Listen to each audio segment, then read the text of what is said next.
Работа по улучшению экологического состояния региона продолжается. На этот раз ингушские экологи провели рейд вдоль канала, расположенного в сельском поселении Троицкое. Незаконная прокладка канализационных труб и разбросанный мусор. Проблемы, с которыми часто сталкивается надзорная комиссия. К чему приводят подобные отношения к окружающей среде, расскажет Светлана Томова. Представители комитета экологии выехали на повторную проверку в сельское поселение Троицкое. Ранее, 2 месяца назад, они обследовали канал Сунжа. Тогда экологи обнаружили нелегально выведенные канализационные трубы прямо к реке. В тот раз владельцам частных домов выписали предписание об устранении нарушения. Как выяснилось сегодня, многие из них исправили свое, как говорится, народное творчество. Правда, один предприимчивый житель села прямо над каналом возвел за это время незаконное построение. Кто хозяин и почему разрешили здесь строить, никто из местной администрации ответить нам так и не смогли. Но ответственность за это он все же понесет, отмечают экологи. Юртми, ол садовый Троицкий канал яхдер. Охшда шолш, ашто, яндер, ашто, ашхиды. Сдахи до чи бубах, ракеты зюх шолжах, пруды чудождер.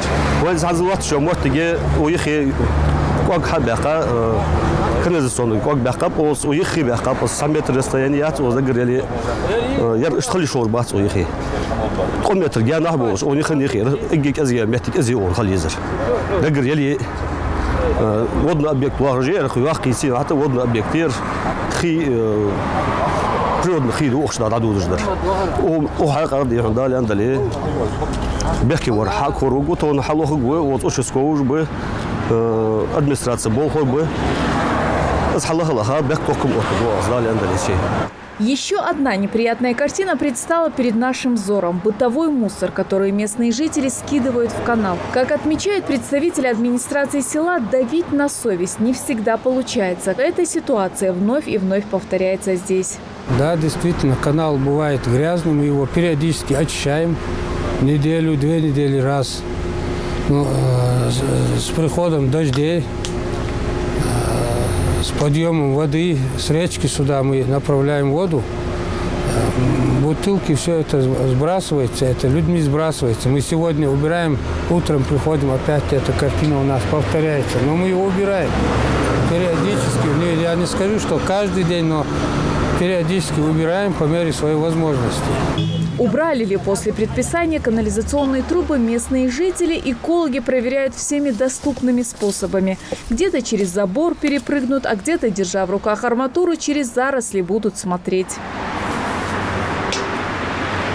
Многие жители центральной улицы Шоссейной все же поняли, что канализационные трубы с нечистотами, которые они вывели прямо в канал, напрямую будут попадать в пруд города Сунжа и поспешили их убрать сразу после предупреждения. Уже давно, как я обещал, помнишь, неделя. Нет, тогда было, помнишь, в течение недели. Вот в течение недели все сделано. Сотрудники Комитета экологии республики пытаются донести до жителей, что в первую очередь такое катастрофическое состояние окружающей среды должно заботить их. И как вообще можно позволять себе и другим загрязнять место, где они живут. Но претензии, по всей видимости, у экологов не только к жителям села.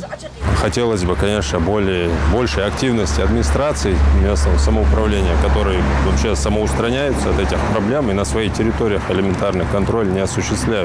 Муниципального контроля нет. На этой территории точно можно сказать, что отсутствует. Участковые стоят, материалов составленных нет административно. Вот пока комитет не выйдет, не проведет рейдовые мероприятия на территории, сами администрации никаких мер не принимают. Всего в республике более 20 водоемов. За каждый из них необходимо ухаживать и более бережно к ним относиться. Представители Комитета экологии утверждают, что будут контролировать каждый такой водоем и наказывать рублем тех, кто халатно к ним относится. Светлана Томова, Мейрбек Миржоев. Новости 24.